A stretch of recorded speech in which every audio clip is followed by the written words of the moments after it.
lights on. Okay. That was quite cool. Hello everybody and welcome back to my channel. I always want to say that like Jeffree Star and I don't know why. That was weird, never mind. Today's video is actually quite a highly requested one. I'm going to talk about my degree. What is it I do? So I study journalism, technically titled Journalism Studies, at the University of Sheffield. It is the #1 journalism course in the country and has been for several years. Sheffield is a Russell Group university and the course is also accredited by the NCTJ, so it's a pretty highly recommended course. So let's have a chat about it, shall we? So on the basics of what you need to get in, the entry requirements I think are currently ABB, but I got an offer of BBB because I did an extended project related to journalism in which I got an A. So that is something that could work for you. But then I got A star AA in my A-levels anyway, so there we go. Maybe I should have been a doctor. Definitely not. It is a 3-year course and as I said, it is a Russell Group university and accredited by the NCTJ. The NCTJ is the National Council of Journalists. I think that's what it is anyway. Oh no, it can't be. The NCTJ is the National Council for the Training of Journalists, I think. And basically you have to do a bunch of external exams for that accreditation at the end of your degree. But if you do want to be a journalist, if you're not NCTJ accredited and you don't know shorthand, yikers, you're not going to do that well, at least in print journalism. But hey ho, there's always exceptions to the rules, but in general, NCTJ is a great thing to have. Woo! I mentioned shorthand briefly. I'll get onto that in a little second for you. So I was the first year to do this new version of the course. They've changed it up slightly. So now your first year is just one whole module that is worth 120 credits and it's called Essential Journalism. So it's just one big bulky module. In that you're basically covering all of the basics of journalism, how to write a news story, how to get contacts, shorthand, politics, you do loads of patchwork, you do ethics, you make a portfolio, you learn about mobile journalism and how to use Twitter. It's a whole bunch of things. So let's talk a little bit more about it. So the thing I've already mentioned twice in this video is shorthand. Oh me oh my, shorthand will be the bane of your life in first year. Every single first year has to go through the pain of it, but if you really stick with it and you try hard, it is so worth it. Shorthand, if you don't know, is basically, let me show you what it is. Let me show you. This is shorthand. You see these squiggles? These are words. Basically, there is a symbol, a sort of sign for every letter in the alphabet, and you effectively learn a new language, and you can write so much quicker in shorthand than you can in longhand. So the first sort of milestone you try to hit in first year is getting your 60 words per minute, which is self-explanatory. It is what it says on the tin. You can write at 60 words per minute, which is, it doesn't sound that fast when someone is reading it out, but if you tried to write that in longhand, you would not be able to write it as fast as you do in shorthand. And then what you eventually move on to is getting your 100 words per minute. So you can pass the NCTJ qualification with your 60 words per minute, but if you want gold standard NCTJ, you need to get your 100 words per minute. It takes a lot of work. In my first year, I don't think many people got it. I think I was the first person to get it in my year, I think. It was so hard and you have to put in a lot of hours for it. It is just sitting, drilling, listening to tutors, reading stuff. But it does come in handy and I'll explain why when we get on to talking about second year. But it is just a really essential skill for all journalists and it's so handy if you're interviewing someone on the phone in a news day and you can write down stuff really quickly at the same time. It is just a really essential skill and I do highly recommend trying to do it because a lot of people just put it off and pretended it wasn't really a big issue. And now they don't have it and it's quite hard. The biggest downside to shorthand though at Sheffield is that, every single day you have shorthand lectures at either 8:30 or 9 AM. It is absolutely brutal every single day, Monday to Friday, you have shorthand at 9 or 8:30, and it is tough to get up, especially because student night is like a Wednesday. In your first year, you're going to be going out more than you probably would in your second and third year. So I have spent many shorthand lectures like just so hungover and so tired. There have been so many times when I haven't even been drinking the night before, but I'm literally there like, and like I'm not even joking, like I've fully fallen asleep and then like jolted myself back awake in shorthand. But it was worth it. I went to nearly all of the sessions and I got my shorthand 100 words per minute at the end of first year. So now I don't have to worry about it, which is so good.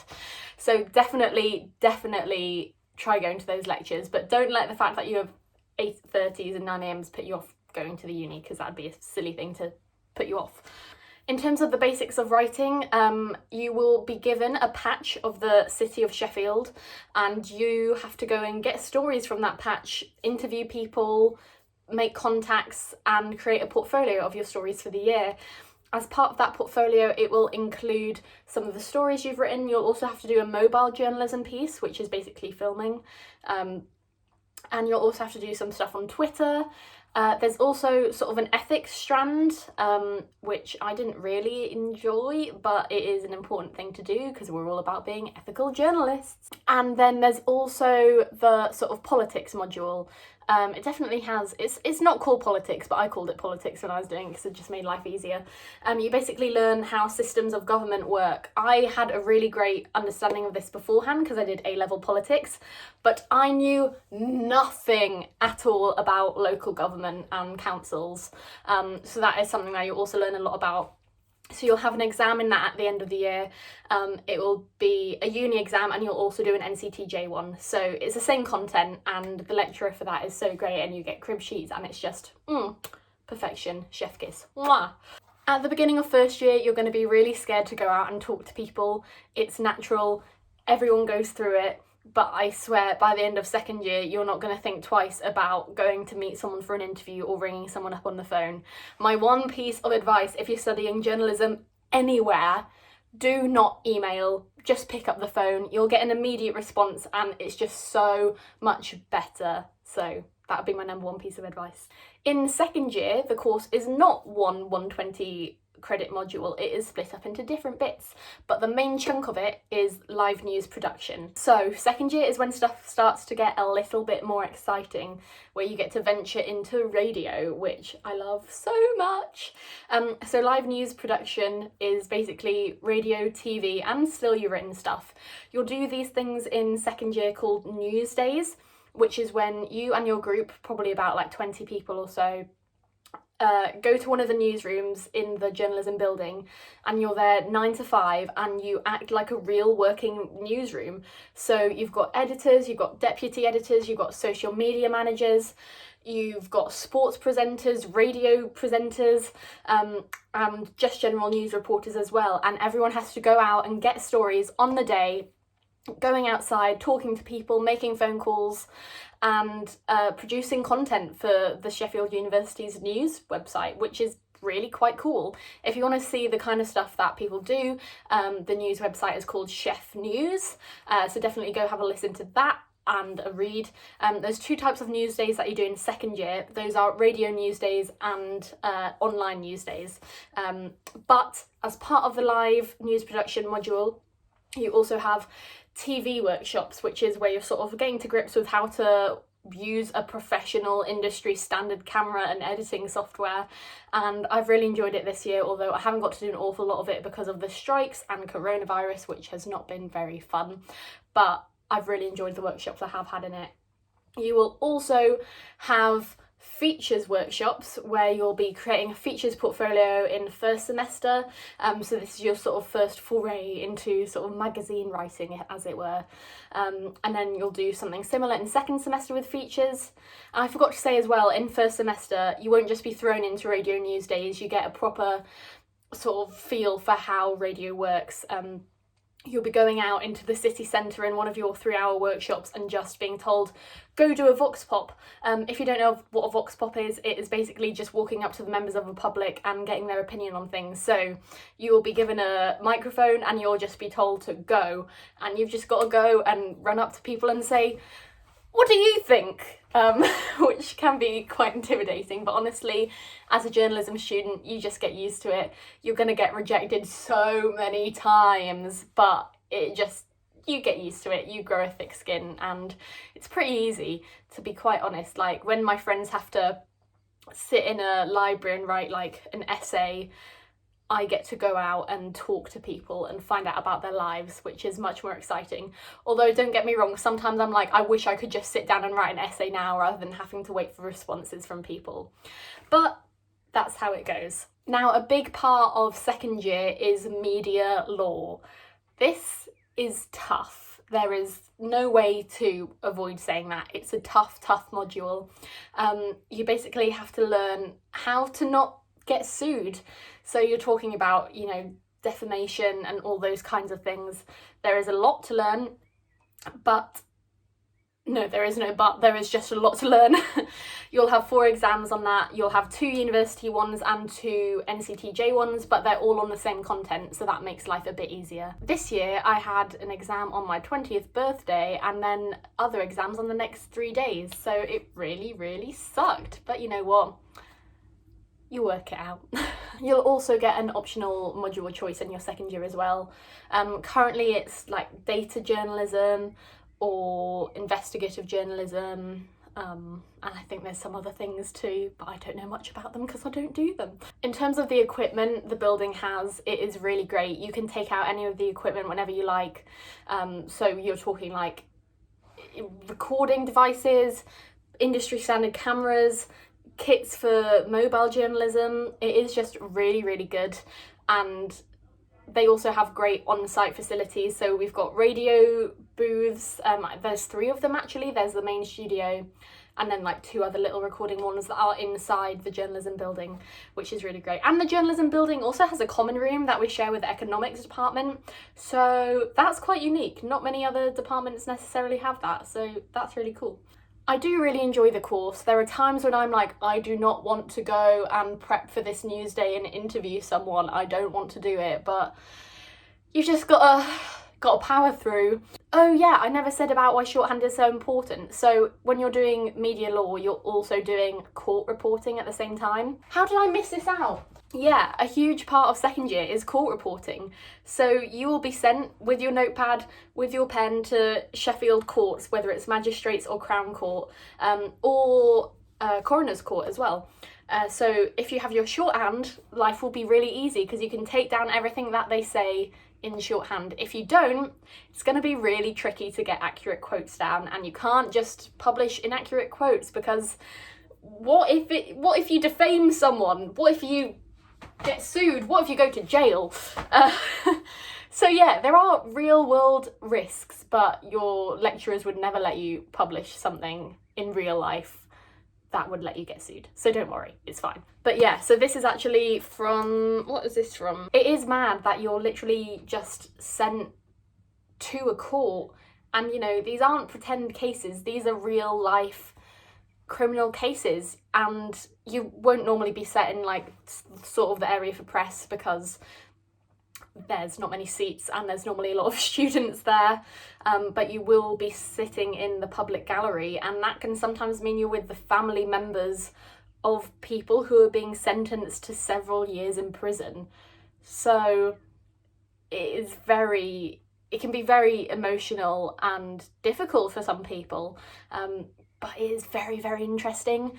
It's certainly more interesting to me than writing an essay, but it's another thing of, you could turn up to Crown Court and the case that you wanted to go sit in on is postponed and there's nothing else, so you've just gone all the way to Sheffield Crown Court for nothing, which can be annoying and happens several times, but it is very rewarding. I'll definitely give it that. In terms of Sheffield as a uni, I feel like if you've watched this channel before, you know how much I love Sheffield. It's a great city. It's kind of feels like a town because it's not that big, but there's just lots of people there.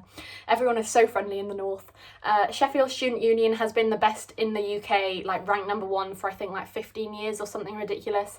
It's incredible, it's so good. We have great nightlife in the SU as well as other places around Sheffield, so I couldn't recommend it highly enough for that. Student accommodation is fine. It's a bit grim. That's what student accommodation is everywhere, unless you're really rich. So, you know, it's going to be what it's going to be. There's loads of student areas to live in your second and third year.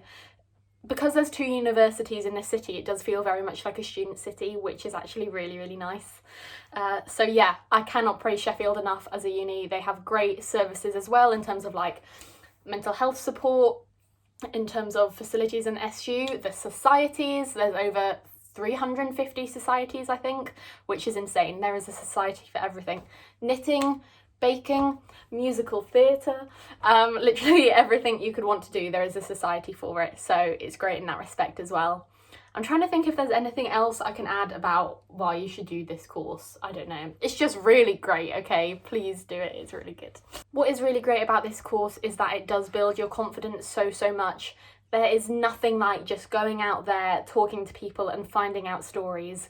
It is really rewarding when you get a story that you actually care and are invested in. So I can't recommend it enough for that. I know other unis do journalism and take a much more like theoretical approach, which just really doesn't make sense to me. Like, you cannot be a real world journalist like that. And I know lots of people get English degrees and then go into journalism, but I can preach that anyone who does this course is gonna know so much more going into a career in journalism than anyone who didn't do a degree in it. I actually can't fathom how people can be journalists without doing this course, in terms of knowing media law and how councils function and how to just write a good intro of a story. It's harder than you probably think. In terms of advice to get in to do the course, the grades are generally lower than most courses at Sheffield, and Sheffield is quite strict on not letting you in if you don't get the grades. However, it's not super strict on that. Helps if you do an EPQ. Like I said, I got a reduced grade offer because of that, which was nice. It made me feel a lot more at ease doing my A-levels because I realised I was probably likely to get 3 Bs. So that was quite nice to know. But yeah, I think it is ABB. In terms of personal statements and stuff, you've just got to show that you care about journalism. And it's really helpful if you get some experience. So whether you have a blog, whether you have a vlog, whether you have a podcast, whether you work on your school paper, write for your school paper. I was the editor for my 6th form paper and also the designer for it at the same time. Basically, I did a lot for my student paper and I definitely think that helped. I started a blog to sort of put on my personal statement, but I didn't keep that up. But I have a vlog now and I have a podcast, so there you go. I remember reading on the website, they were like, if you want to get in, like, don't be afraid to get in contact with us and tell us why you should get in, because a key part of being a journalist is being persistent, because it definitely is. You have to really bug people. So I sent an email to the department being like, here's my blog, here's my school paper, here's why I'm great. I probably really didn't need to do that, but I got a place and now I go here and I'm at the end of my 2nd year, so paid off, I guess. But yeah, that is literally everything I can think about in relation to my degree. I appreciate this is a bit of a niche video, but people asked for it, so here I am making it. Thank you for watching to the end, much appreciated, muchas gracias, and subscribe, like, all the nice things. Please don't unsubscribe, and I will see you all next time. Bye!